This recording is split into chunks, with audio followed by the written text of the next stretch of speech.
achieving the impossible. Through our history, humanity has built incredible things. We have raised cities from deserts, carved monuments into mountains, and constructed temples so magnificent that they continue to inspire us thousands of the years later. Across every civilization, architecture has stood as proof of human ambition, creativity, and ingenuity. But some ancient structures stand apart from all the rest, not simply because they are impressive, but because they feel impossible. They are structures so massive, so complex, and so puzzling that even today they continue to puzzle in midst of what we think we know about human history. How did ancient civilizations move stone weighing hundreds, sometimes even thousands, of tons without clean engines or modern machinery?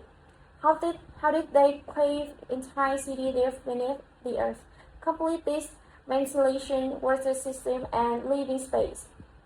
How did they construct monumental ceremonial centers in locations where large-scale buildings should have been nearly impossible? These questions are difficult to answer because they force us to reconsider one of our most basic assumptions about history. We often imagine human progress as a simple and predictable timeline. The past was primitive, the present is advances, and the future will be even more extraordinary. It sounds logical, but what if that story is incomplete? What if ancient civilizations were far more sophisticated than we often assume? What if the people who came before us understood engineering, logistics, and construction in ways we still fail to fully appreciate? Across the world, archaeologists have uncovered structures that resist easy explanation. A mysterious stone sand structure in Turkey built thousands of years earlier than conventional history says should have been possible. A lost city of stone rising from artificial island in the middle of the Pacific Ocean. A massive underground city hidden beneath the earth, large enough to shelter entire communities. Stone blocks cast with striking precision so perfect they almost appear machine-made, and giant megaliths so enormous that even modern engineers still debate how they were moved. These are not myths, they are real places. They still exist, and they continue to force us to ask difficult questions. Perhaps the bigger question is not whether ancient we were capable of remarkable achievements. Clearly they were. Perhaps the real question is how much knowledge has been lost through time. How much of human history remains buried beneath the earth, forgotten beneath oceans, or hidden in ruins we still do not fully understand. Tonight, we explore some of the most fascinating ancient structures ever discovered. Structures that challenge history, question science, and research our understanding of what human civilization may truly have been capable of. Because sometimes the impossible is not impossible at all. It is simply waiting to be understood. Part 2. The temple that's the most historic. In southern Turkey, on a scarped hill overlooking vast open plains, lies a discovery so significant that it has forced historians to rethink one of humanity's oldest stories, the origin of civilization itself. At first glance, Göbekli Tepe does not look especially impressive. There are no towering pyramids, no massive walls stretching across the horizon, and no glittering treasure buried beneath the soil. That stand here instead are enormous stone pillars arranged in circular enclosure, partially buried beneath a layer of earth and surrounded by quiet field. This is unassuming archaeological site may be one of the most important discoveries in human history. because according to everything we thought we know about the ancient world, Göbekli Tepe should not exist. The site is estimated to be more than 11,000 years old, making it older than Stonehenge by roughly 6,000 years and older than the Great Pyramids of Egypt by nearly 7,000 years. That alone is difficult to ignore, but the deeper question lies in what that age actually means. According to the traditional timeline of human development, people living 11,000 years ago were still primarily hunter-gatherers. They lived in small groups, hunters climb animals, gathers plants, and move with the season. That city did not exist. Agriculture was still in its early stage. Human were rare. The accepted sequences of history seem simple. First came agriculture, then permanent settlements, then cities, then monumental architecture. Göbekli Tepe completely disrupts that sequence because somehow long before cities existed, long before mental tombs, and long before organized civilization as we understand it, human built something remarkably advanced. The site consists of multiple circular and oval enclosures formed by towering T-shaped limestone pillars. Some stand more than 5 meters tall and weigh up to 20 tons. At the center of many enclosures stand two larger pillars surrounded by rings of smaller ones, creating a layout that appeared deliberate, symbolic, and highly organized. Even more impressive are the carving. Many pillars are decorated with intricate relief of animals, including forest snakes, birds, wild boars, scorpions, and large predators. Some carvings appear aggressive and dynamic, filled with movement and tensions. Others remain more abstract and difficult to interpret. They were not rough carving made by unskilled hands. They require precision, planning, skill, and exceptional craftsmanship. That alone raises difficult question. How do hunter-gatherers organize enough labor to quarry, cave, transport, and increase stone weighing up to 20 tons? How do they coordinate construction on this scale without advanced tools, writing language, or established political systems? Even today, moving stones of that size require careful engineering and specialized equipment. That they accomplished this more than 11,000 years ago. But the most important question may be the simplest one of all. Why? Why build something so monumental? Why invest such enormous labor into a structure that offers no obvious practical benefits like shelter, defense, or storage? Many researchers believe Göbekli Tepe may have been the world's earliest known ceremonial complex and care place used for rituals, gatherings, or spiritual ceremonies. If true, this trains everything, because it suggests that organized relations may not have emerged after civilization. It may have created civilization. In other words, people may have first gathered together through shared belief, ritual, and meaning. Or later, they begin developing farming, permanent settlements, and complex societies. This possibility challenges one of history's deepest assumptions. Perhaps civilization did not begin with agriculture. Perhaps it began with belief.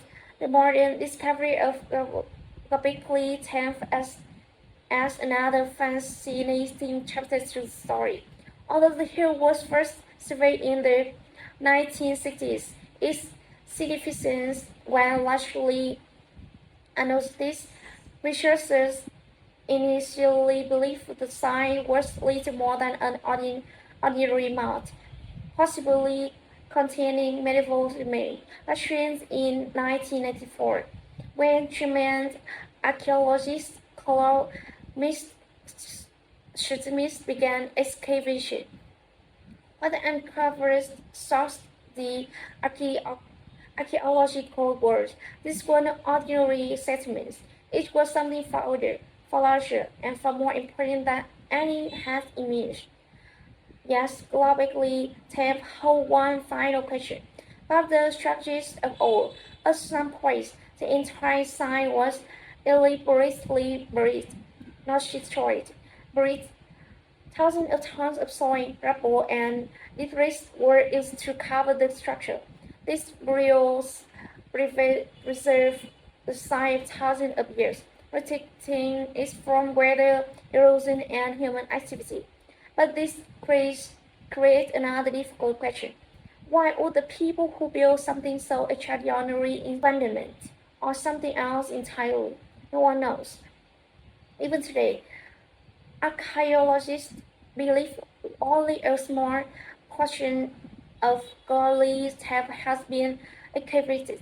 Much of the site remains hidden underground, untouched, and unexplored, which means its greatest secrets may still be waiting beneath the soil.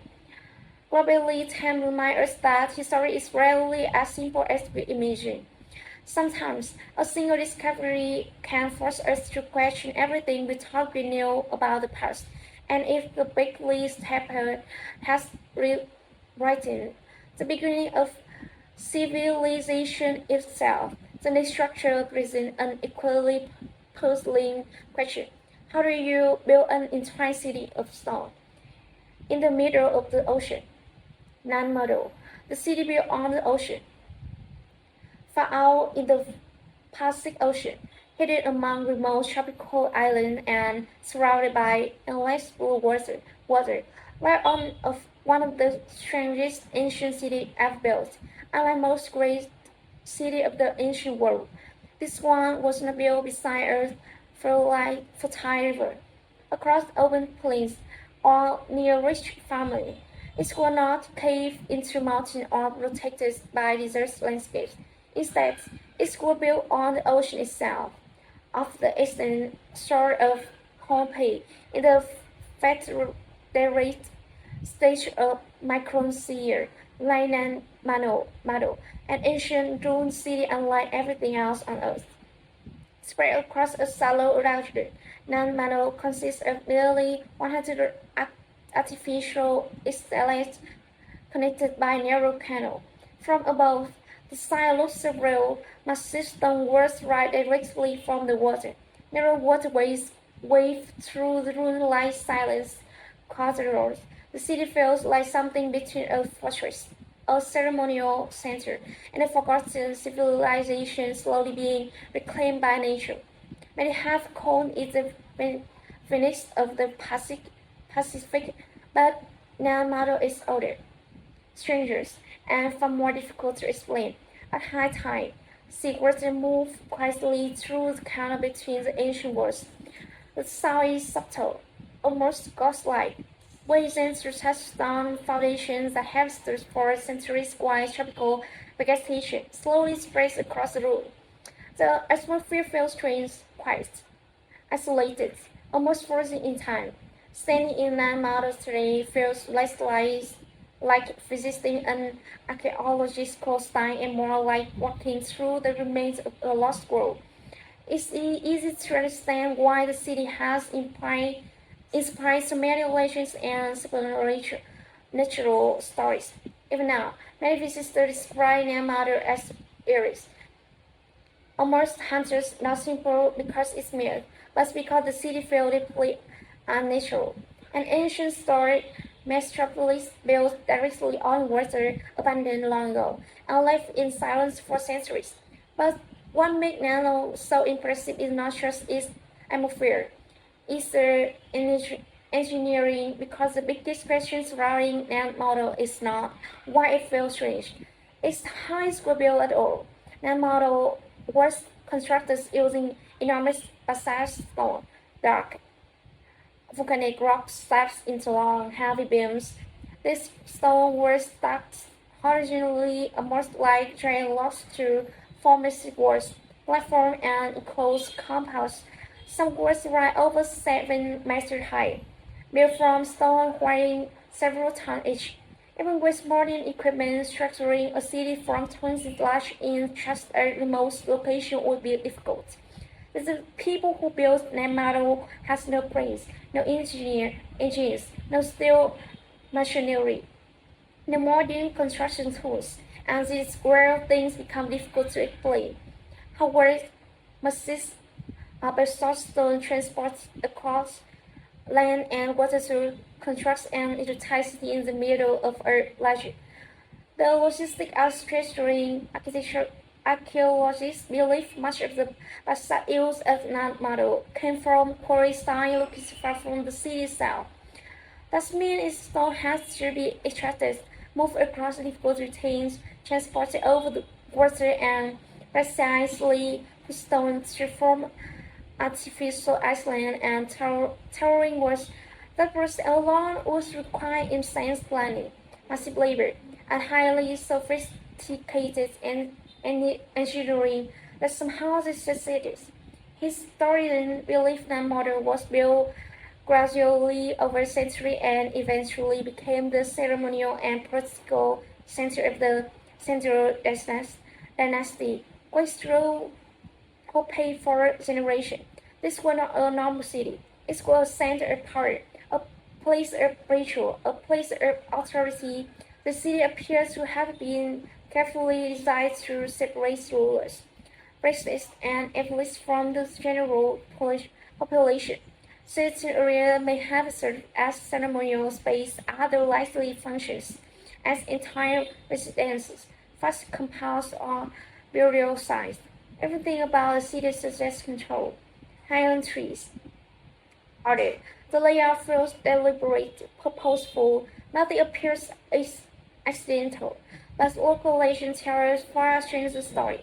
According to the tradition story, Nan Madol was built by two powerful South-Central brothers who used supernatural powers to levitate the basalt stone through the air. The story sounds mythical, but it reveals something important. Even to the people who interpreted these stories, Namu felt impossible. Its construction seemed beyond ordinary human capability. That feeling remains even today. Despite decades of research, many questions about Nan Madol remain unanswered. Why build such a massive city in such a difficult location? Why choose artificial islands over soil? And exactly was the stone transported? How was labor organized on such a massive scale? And perhaps the biggest question of all, why was the city abandoned? Over time, the Southern dynasty fell. Its political power disappeared, its influence faded, and the city slowly declined. Natural reclaim that remained, vegetation spread over the road. Water-filled silent canals. The once powerful city gradually disappeared into silence.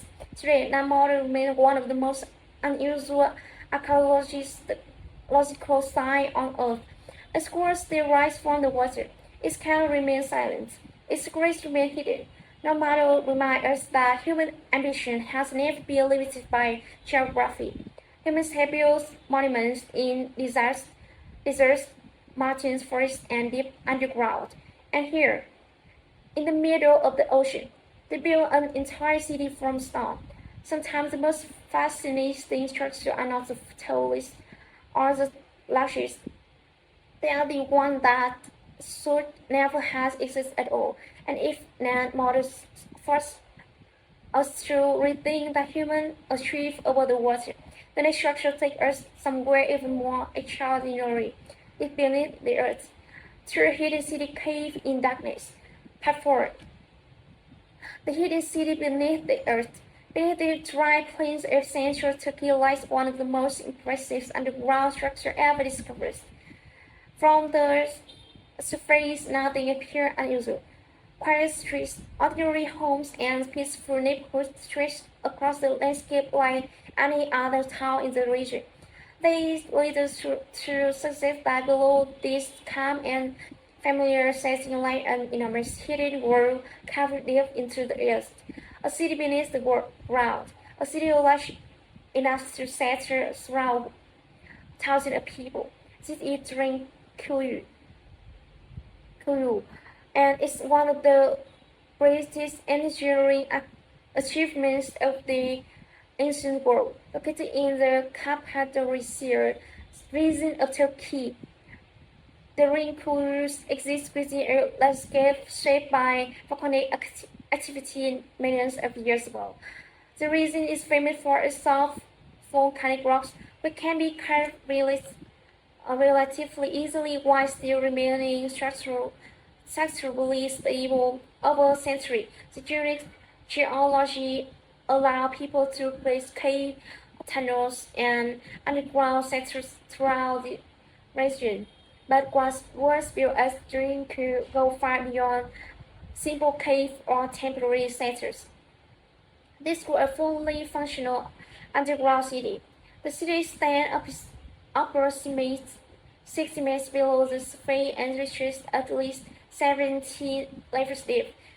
As expected, experts believe a Derinkuyu may have shelters as many as 20,000 people, along with livestock, food supply, and everything needed for long-term survival. That number alone is difficult to comprehend, but the true scale of Derinkuyu becomes even more striking when we look at what exists inside. This was not simply a maze of tunnels carved into rock. It was a carefully engineered and crafted world designed for long-term human survival. Archaeologists have underground living quarters, kitchens, storage rooms, wines, cellars, wells, communal space, religious chapels, schools, and even stables for animals. Entire communities could live below the surface for long periods, hidden from danger above. People could sleep here, eat here, cook here, pray here, survive here. Everything needed for daily life exists underground. But this leads to an obvious question. Why build something like this? Why cave an entire city beneath in the earth? Most historians believe Derinkuyu was built primarily as an refuge or hidden sanctuary built used during war, invasions, or periods of extreme danger. In times of siege crisis, entire communities could disappear underground, taking shelter is a place nearly invisible to enemies above. And the city was clearly designed with defense in mind. One of Derinku's most impressive feature is its security system. Massive circular stone doors were positioned throughout the tunnels, capable of sealing off major sections of the city from the inside. These enormous rolling stones were extremely heavy and difficult to move, making them highly effective barriers against intruders. Once south, enemies would have found access near impossible. Thus, defensive design success the builder expected serious threats, and they planned accordingly. But perhaps the most impressive feature of all was ventilation. Derinkuyu contained a highly sophisticated ventilation system made up of countless shaft and air channels rolling throughout the city. These shafts circulated fresh air deep into the underground complex, allowing thousands of people to survive below the surface. Without proper airflow, a city of this size underground would be impossible. Fresh air would fail, oxygen level would drop, life would become understandable. Yet somehow, the engineer behind Derinkuyu solved this problem with remarkable effectiveness. Even today, the design of its ventilation system remains deeply impressive. The bigger question comes next: who built it, and when? The exact origins of the Derinkuyu remains in space. Some historians believe that earliest sections may date back to the Phrygians around the 8th century BCE. Others suggest early civilization may have begun carving part of the underground system, with later culture expanding its over generation.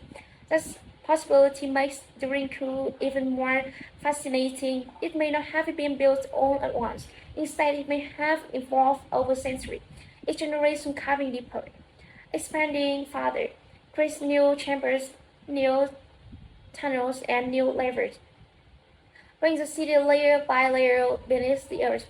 The modern rediscovery of the Derinkuyu feels most unbelievable. In 1963, a local resident novating his home made a surprising discovery. While modifying earthwork, he uncovered a hidden passage leading into an underground layer of tunnel of chambers. Behind an ordinary world lay an entire lost city, hidden for centuries, forgotten by time. Eventually, only part of the Derinkuyu has been fully explored and open to the public. Experts believe that there may still be undiscovered sections beneath the ground, sealess passageways, hidden chambers, and explored tunnels waiting to be revealed. That means Derinkuyu may still be hidden secrets. Its deepest areas may remain underground. Derinkuyu reminds us that some of humanity's greatest achievements were not built towards the sky. They were built in silence, hidden from view, buried beneath the earth itself, and its carving and entirety underground seem extraordinary. The next site presents a different kind of puzzle. A place where stone was set with such striking precision that even today it still feels almost impossible. Puma Punku, a stone cast beyond their time, high in the Bolivian Andes, more than 3,800 meters above sea level, like one of the most puzzling archaeological sites even discoveries. The air here is thin. The climate is harsh.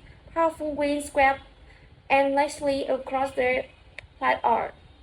At first glance, Puma Punku appeared underwhelming. It looked like little more than a field of broken stones, scattered blocks, collapsed platform, and fragments of once great structure slowly worn down by time. It does not immediately look unusual, but the closer you look, the stranger it becomes, because they are not ordinary stone. They were shaped with a level of precision so unusual that even today, archaeologists, engineers, and historians continue to debate exactly how they were made. Puma Punku is part of the larger Tiwanaku complex near Lake Titicaca, one of the most important archaeological regions in South America. Long before the rise of the Inca Empire, the Tiwanaku civilization flourished here and it developed into one of the most influential cultures in the Andes. Its peak, Tiwanaku was a major political, religious, and ceremonial center, and Puma Punku may have been one of the most impressive architectural achievements. Experts believe the site was structured roughly 1,500 years ago. That despite its age, the site still feels strangely modern. The feeling begins with the stones themselves. Many of the blocks at Puma Punku are made from sandstone and andesite. Some weigh more than 100 tons. Moving stone of this size would already be a major challenge under normal conditions. But weight is only part of the story. The biggest question lies in precision. The cuts are incredibly clean. The edges are sharp. The angles are highly consistent, and many surfaces appear striking flat. Some stones contain perfectly straight lines, subtly defined corners, drilling holes, and geometric patterns so precise that they almost appear machines made. That's it. What makes Puma Punku so difficult to ignore. The most famous example are the so-called H blocks. These stone blocks have become the defining symbol of design. Each block features highly consistent dimensions, sharp angles, and symmetrical geometric design. They appear to have been created as modular system, almost like components for science architecture project. That level consistency is deeply impressive. Even minor measurements error would affect arrangements. Just many of these blocks show exceptional uniformity creates one unavoidable question. How were these stone shafts just precious? The builders has no steel cutting tools, no industrial saw, no power drills, no modern machines, and yet the design remains difficult to explain. Most archaeologists believe the builder used hammered stone, up-raising methods, chiseling, and highly refined stoneworking technique developed over generations with enough time, enough labor, and enough skill. This level of precision may have been possible, but even if that explanation is correct, the craftsmanship remains deeply impressive. The puzzle becomes even harder to explain once transportation enters the picture. Some of the undesigned blocks used as Puma Punku came from quarries located many kilometers away. That means the people who built Puma Punku had to access enormous stone blocks, transport them across difficult terrain, and bring them to the construction site at nearly 4,000 meters above sea level. That challenge alone is difficult to comprehend. The routine is rubble. The environment is unforgiving. The altitude makes labor far more exhausting, and there has no well for heavy transport, no machinery, no engineers. There's somehow this stone arise quarries, move, cast steps, and assemble. Over the years, Puma Punku has inspired countless theorists. Some researchers focus on engineering skill and advanced stoneworking methods. Others propose far more controversial explanation. This site has become a favorite subject for theorists involving large advanced civilizations, forgotten technologies, and even extraterrestrial intervention. More of this idea remains speculative and unsupported by remains archaeology, but their popularity reveals something important. Puma Punku feels unusual even by modern standards. Its precision is so striking that many people struggle to believe it was created using ancient methods alone. Thus, questions say a great deal about how impressive the sign truly is. But the true wonder of Puma Punku may not require impossible explanation. Its greatest selection may simply be human capability. We often underestimate ancient civilization. We assume technology could preserve a clean, predictable past. Primitive tools, simple methods, slow improvement. But science like Puma Punku challenge assumption. The people who built its sign may not have possessed modern technology, but they possess something equally powerful: time, skill, courage, patience, and craftsmanship refined across generations. This may be the real lesson of Puma Punku. The real question is not whether ancient people possess impossible technology. The real question may be whether we continue to underestimate what human ingenuity can achieve through precision, patience, and exceptional craftsmanship. Even today, Puma Punku continues to challenge assumptions. Its stone remains silent. Its secrets remain incomplete. and its construction continues to push us towards difficult question about what ancient civilization was truly capable of achieving. But as impressive as Puma Punku may be, our final destination takes scale to an entirely different level. A place where stones so massive were moved that even modern engineers still struggle to explain how it was impossible. Pasig, Baalbek, and Sacsayhuamán, the giant of stone. As impressive as Puma Punku may be, their ancient site where the scale of construction reached an entirely different level. A place where individual stone weighed so much that even modern engineers still struggle to explain how they were moved. Place where sheer science transformed architecture into something that feels almost impossible. Our first destination is Baalbek, located in modern day Lebanon. Today, Baalbek is famous for its monumental Roman temple, especially the temple of Jupiter, one of the grandest religious structures of the ancient world. Towering columns dominate the skyline, and enormous ruins stretch across the landscape. Even in ruin, the scale is breathtaking. But beneath this magnificent temple lies one of the greatest in engineering puzzles in human history. At the foundation of the temple complex is an enormous stone platform constructed using blocks so massive that they continue to puzzle engineers to this day. Among them are three colossal limestone blocks known as the Trilithon. Its weight is approximately 800 tons. To put that into perspective, a single block weighs roughly as much as a fully loaded Boeing 747. It was not small stone moved short distance.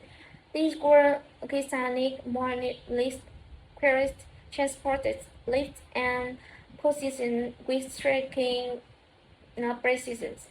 That alone raises an obvious question. How? How did ancient engineers move stone that massive without scales? Hydraulic system, steel reinforcement, or modern machinery? The clues become even more difficult to explain when they look beyond the temple complex itself. Not far from built like the ancient quarry, where even larger stones were discovered. One of the most famous is known as the Stone of the Pregnant Women. It weighs around 100 tons. Nearly archaeologists either uncovers another unfinished stone estimated to weigh more than 1,600 tons. That makes one of the heaviest stones ever identified in the ancient world. Even with modern engineering, moving something of that size would be a major challenge, requiring advanced planning, specialized equipment, and immense logistical coordination. As the builders not only plan such movement, they may have an instinct to complete it. That is what makes Baalbek so difficult to ignore. It pushes ancient engineering to the absolute limits of what's possible. What makes the site even more fascinating is the level of planning required. Move an 800-ton stone is already an immense challenge, but moving multiple stones up the side, aligning them with precision and integrating them into a massive foundation platform requires far more than brute force. It requires engineering, it requires planning, it requires logistics on a massive scale. With slashes, earthen drums, and enormous labor force working in coordination. I believe carefully designed system of leverage, elevation, and control movement allow the stone to be positioned. What methods were used? One fact remains undeniable. The engineer behind Baalbek achieved something extraordinary. Even modern engineers studying the site still debate exactly how much of it was accomplished using ancient tools. Historians also continue to debate who built the massive foundation. Some argue the Romans, constructed the platform as part of their monumental temple project. As belief Roman builder heritage portions of the site from earlier civilizations and expand upon what already existed. The debate remained unresolved, but regardless of who built it, the achievement remained remarkable. Baalbek stands as a monument to ambitions on an unimaginable scale. It reminds us that ancient engineers often exceed our expectations by far more than we realize. And thousands of kilometers away, high in the Andes of Peru, another site tells a similar story.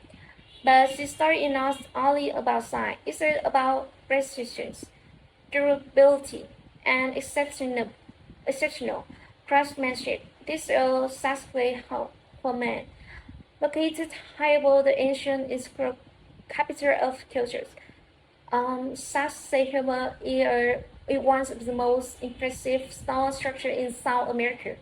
It was built by the Inca, one of the most powerful civilizations in the Americas. At the height of their empire, the Inca controlled vast territories stretching across northern Peru, Ecuador, Bolivia, Chile, and parts of Argentina and Colombia. The empire was enormous. Their road systems were highly advanced. The architectural quality was exceptional, and Sacsayhuamán may represent one of their greatest engineering achievements. At first glance, the words appeared chaotic. Massive stones of different shape and size are stacked together in irregular pattern. Nothing appears symmetrical, nothing appears uniform. But the closer you look, the more impressive the construction becomes. These stones are not randomly placed. Each one was carefully shaped to fit perfectly against the stone surrounding it. No mortar was used, no cement, only stone against stone, and the fit is so precise that even in any era. But what makes this even more impressive is the complexity of the stone shape. Many blocks are not rectangular, they are irregular polygons with multiple angle and edge. Some stones contain 10 or more contact points with surrounding stone. If every surface had to be shaped with exceptional care, a mistake in one angle could affect the entire structure. The stone fit together with remarkable precision, thus become even more impressive when they consider how the Inca built it, and stone weigh more than 100 tons. The stone had to be carried, transported across difficult mountain terrains, lifted into place, and set with extraordinary architectures about owned without iron tools, without wells, without modern machinery, and just the wells still stand, not merely standing, enduring for centuries. Powerful earthquakes have repeatedly struck the region. Many colonial buildings constructed later by the Spanish suffered severe damage or collapsed under seismic pressure. Japan's earth surface remains fine. Its massive stone walls absorb and it redistributes seismic force with remarkable expansion. The stone slips slightly during earthquakes and then set back into place. The flexibility helps prevent catastrophic collapse. The engineering was not just impressive; its resilience, this resilience became especially important during the Spanish conquest. When Spanish forces arrived in Castile, many Inca structures were dismantled and their stone used for colonial construction. In ironically, many Spanish-built structures proved less durable than the original Inca foundations. Over time, earthquakes repeatedly damaged colonial buildings, but the ancient Inca stonework often remain intact.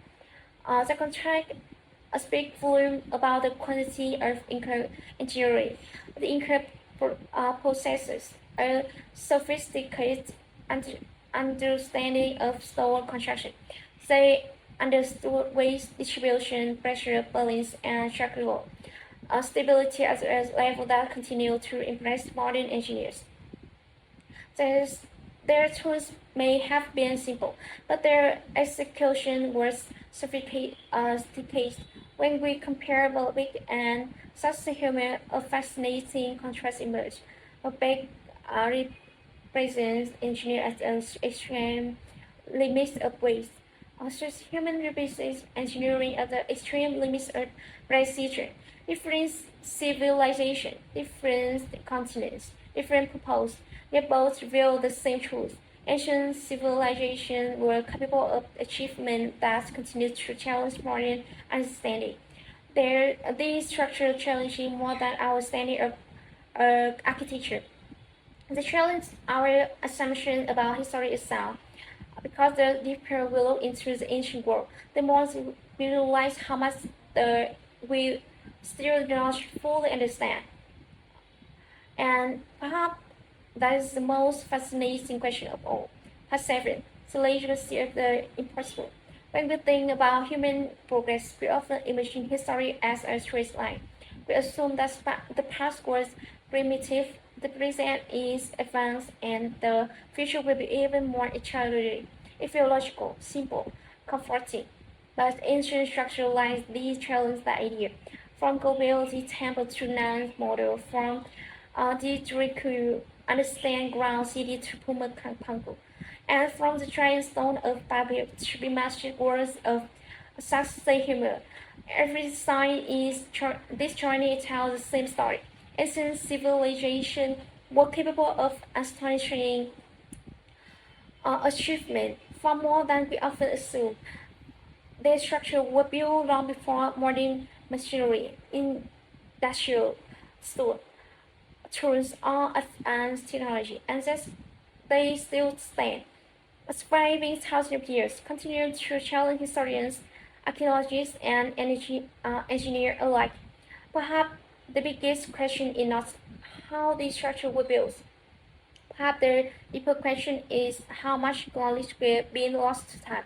How much human history remains buried beneath the earth, forgotten beneath the ocean, or hidden in ruins we still do not fully understand.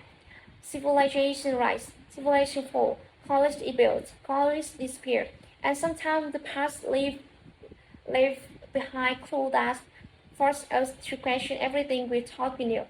That may be the greatest lesson these structures offer. They remind us to stay curious, to question assumptions, and to remember that history is often far more complex than it appears. Because the deeper we explore the ancient world, the more they realize something important. The past may not be as simple as we will touch, and some of humanity's greatest unanswered questions may not be waiting for us in the future. They may already be hidden beneath stone, hidden in silence, waiting in room, waiting for us to look closer, waiting for us to ask better questions. Because sometimes the great discoveries are not ahead of us. They were built thousands of years ago, and we are still waiting to be understood.